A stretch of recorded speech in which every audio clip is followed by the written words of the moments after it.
नमस्कार बच्चों। एनसीईआरटी गणित क्लास 11 में आपका स्वागत है।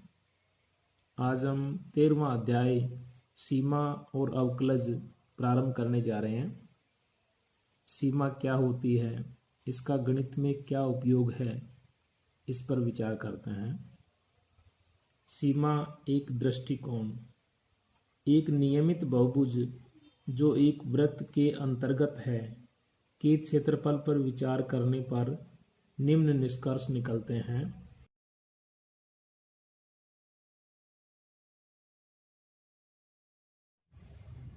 बहुभुज की भुजाओं की संख्या कितनी भी हो, उसका क्षेत्रफल वृत्त के क्षेत्रफल से अधिक नहीं हो सकता है।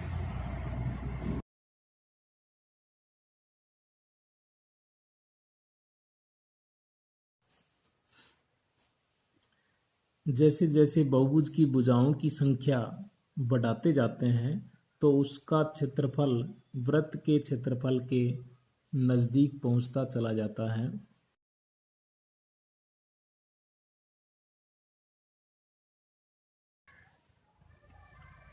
बहुभुज की भुजाओं की संख्या को और अधिक बढ़ाने पर वृत्त और बहुभुज के क्षेत्रफल का अंतर बहुत छोटा होता चला जाता है।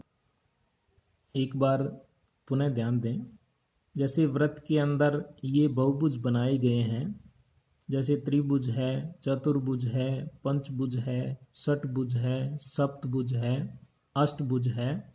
इन बहुभुजों का क्षेत्रफल जो है वो वृत्त के क्षेत्रफल से कभी अधिक नहीं हो सकता। जैसे जैसे भुजाओं की संख्या बढ़ती जा रही है, बहुभुज का क्षेत्रफल वृत्त के क्षेत्रफल के नज़दीक पहुंचता जा रहा है। इसी प्रकार और अधिक भुजाओं की संख्या बढ़ाएंगे तो बहुभुज का क्षेत्रफल और वृत्त के क्षेत्रफल का अंतर अति अल्प हो जाएगा। इसे कलन यानी गणित की एक शाखा है, उसमें सीमा के रूप में परिभाषित किया गया है। अर्थात सीमा जो है वो फलन का सीमांत मान होता है, एग्जैक्ट वैल्यू ना होकर के लगभग अर्थात सीमांत मान होता है। जब हम इस अध्याय में सीमा का अध्ययन करेंगे तो इसमें x tends to a use होगा। उसका क्या मतलब होता है ये देखते हैं।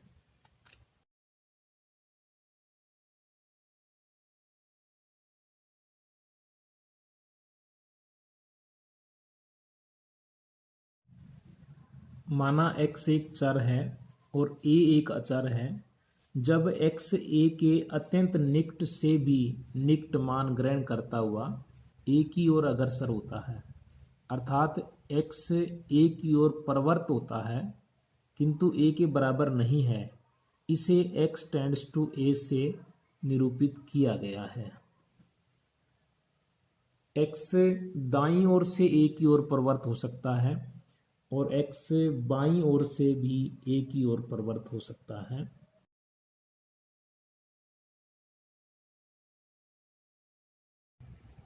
यदि x दाईं ओर से a की ओर प्रवृत्त होता है, अर्थात x a से बड़ी संख्याओं से a की ओर प्रवृत्त होता है, तो इसे x tends to a positive से निरूपित किया गया है। इसी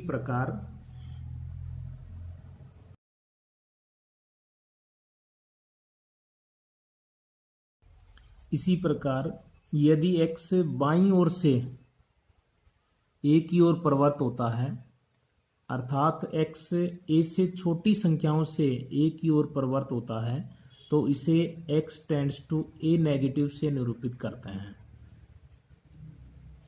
पुनः ध्यान दें,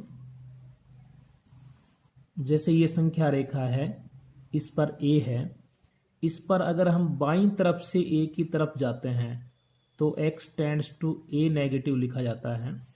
अगर a की तरफ दाईं तरफ से अर्थात बड़ी संख्याओं से a की तरफ आते हैं तो x tends to a positive लिखा जाता है।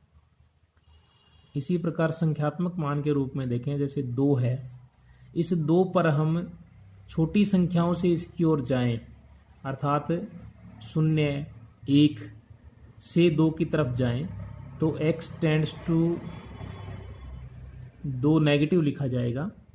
इसी प्रकार हम दाईं तरफ से इसकी ओर आए अर्थात 4, 3 इस तरफ आए, 2 की तरफ, बड़ी संख्याओं से 2 की तरफ आए तो x टेंड्स टू 2 पॉजिटिव लिखा जाता है।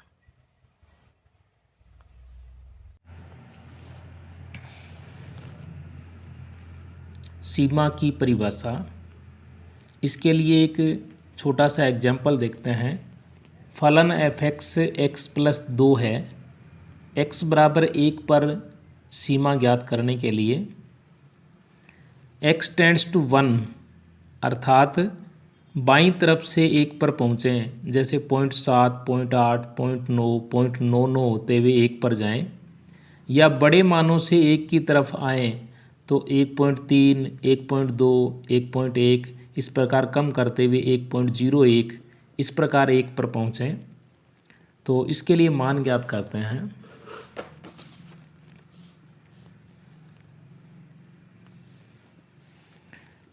चूँकि अपने पास f(x) का मान x+2 है, जैसे सबसे पहले 0.7 मान रखते हैं, x का मान 0.7 रखें तो फलन का मान जो है वो प्राप्त होगा 0.7 + 2 अर्थात 2.7। इस अवस्था में फलन का मान जो है वो आ रहा है 2.7। इसी प्रकार x का मान बढ़ाते हुए हम नेक्स्ट मान 0.8 रखें तो फलन का मान जो है वो 0.8 + 2 बराबर 2.8 हो जाएगा। इसी प्रकार x का मान 0.9 रखें तो फलन का मान जो है वो 0.9 + 2 2.9 हो जाएगा, ये 2.9। इसी प्रकार फलन का x का मान बढ़ाते हुए 0.99 रखें, x का मान 0.99 रखें तो f(x) का जो मान है वो 0.99 + 2 अर्थात 2.99 हो जाएगा। इसी प्रकार बड़े मानों से इसकी तरफ आएं, जैसे x का मान 1.3 रखें तो फलन का मान 1.3 + 2 3.3 हो जाएगा, 3.3। जब x का मान 1.2 रखें तो f(x) का मान 1.2 + 2 3.2 हो जाएगा। इसी प्रकार जब x का मान कम करते हुए 1.1 रखें तो f(x) का मान 1.1 + 2 3.1 हो जाएगा। इसी प्रकार x का मान 1.1 रखें तो f(x) का मान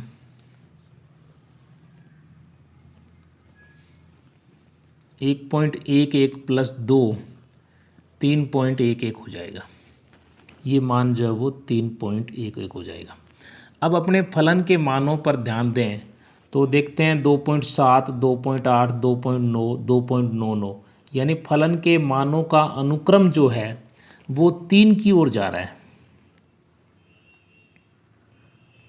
इसी प्रकार बड़े मानों से छोटे की तरफ आ रहे हैं तो फलन का मान जो है वो 3.3 से 3.2, 3.1, 3.11 करते हुए 3 की ओर आ रहा है। अतः हम कह सकते हैं कि सीमा जो है वो एक फलन के मानों का अनुक्रम है जो एक निश्चित संख्या की ओर अग्रसर होता है।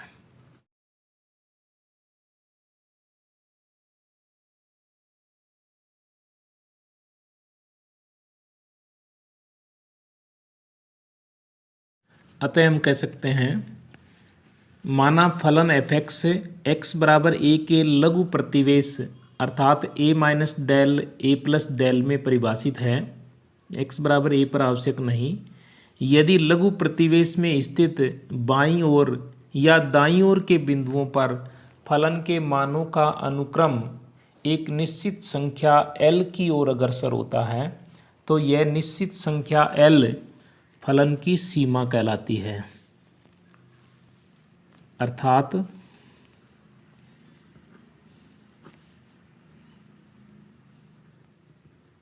Limit x tends to a f(x) बराबर l। दाईं सीमा।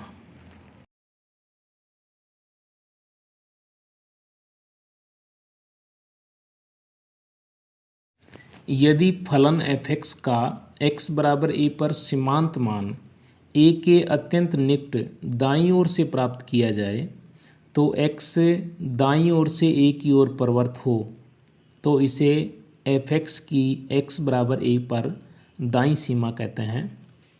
जैसे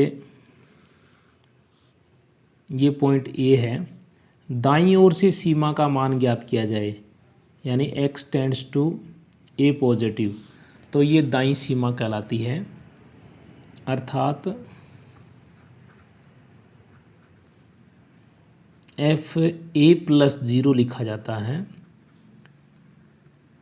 limit x tends to a positive f(x) अर्थात limit h tends to 0 fa+h के बराबर होता है, जहाँ h अति अल्प धनात्मक संख्या है।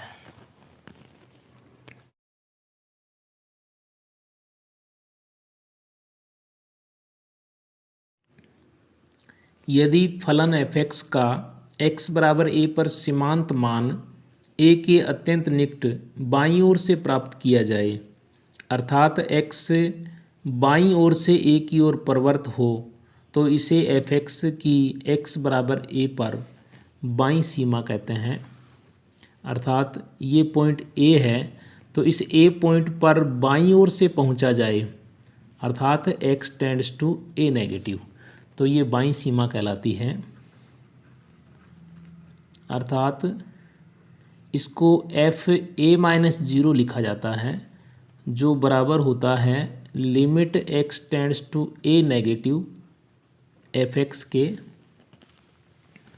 इसी प्रकार इसको ये भी लिख सकते हैं limit h tends to 0 fa-h, जहाँ h अति सूक्ष्म धनात्मक संख्या है। सीमा का अस्तित्व। फलन f(x) की किसी बिंदु x बराबर a पर सीमा का अस्तित्व होता है यदि और केवल यदि उस बिंदु पर फलन की बाईं एवं दाईं सीमा विद्यमान हो तथा बराबर हो। अर्थात limit x tends to a f(x) का अस्तित्व होगा यदि और केवल यदि limit x tends to a negative f(x) बराबर है limit x tends to a positive f(x) के। धन्यवाद।